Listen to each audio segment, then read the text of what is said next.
سانگڑ میں district council کا مالی سال 2026-27 کا سالانہ بجٹ اکثریت رائے سے منظور کر لیا گیا۔ 99 کروڑ 80 لاکھ 12,309 روپے مالیاتی کا بجٹ ضلع چیئرمین ریاض احمد خراسانی کی زیر صدارت منعقد اجلاس میں پیش کیا گیا۔ بجٹ کے مطابق ضلع کونسل کی آمدن کا بڑا حصہ اور شیئرنگ مقامی ٹیکس، جائیدادوں کی منتقلی پر ٹیکس، کرایہ اور دیگر ذرائع سے حاصل ہوگا۔ ملازمین کی تنخواہوں، پنشن اور انتظامی امور کے لیے 39 کروڑ 80 لاکھ روپے سے زیادہ، جبکہ پینشن فنڈ کے لیے 7 کروڑ 50 لاکھ روپے مختص کیے گئے۔ ترقیاتی شعبوں میں جاری اسکیموں کے لیے 22 کروڑ روپے، نئے ترقیاتی منصوبوں کے لیے 20 کروڑ روپے اور عمارتوں کی مرمت کے لیے 25 لاکھ روپے رکھے گئے ہیں۔ اس طرح مجموعی ترقیاتی اخراجات کا حجم 42 کروڑ 25 لاکھ روپے مقرر کیا گیا۔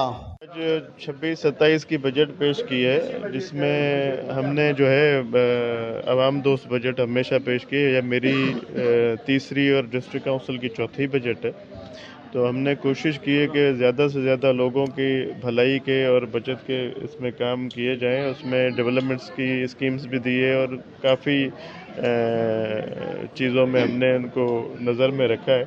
تو ہماری کوشش یہ ہے کہ زیادہ سے زیادہ لوگوں کے ڈیولپمنٹس کے کام اور بھلائی کے کام ہو اس میں۔ پشتی بچت واری بجٹ پیش تھی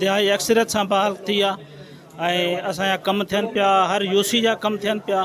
چیئرمین صاحب سبنی سے سٹھو رویو استعمال پہ کرے، بالکل کم تھین پیا۔ ضلع چیئرمین ریاض احمد شاہ خراسانی کا کہنا ہے کہ بجٹ میں عوامی فلاح، بنیادی سہولیات کی فراہمی، ترقیاتی منصوبوں کی تکمیل اور بلدیاتی خدمات کے معیار کو بہتر بنانے پر خصوصی توجہ دی گئی۔ اجلاس کے اختتام پر بجٹ کی منظوری کے بعد ضلع سانگڑ کی مالیاتی اور ترقیاتی پروگرام پر عمل درآمد کی راہ ہموار ہوگی۔ کیمرامین ٹیم کے ساتھ ساگر دین محمد بلوچ، وش نیوز، سانگڑ۔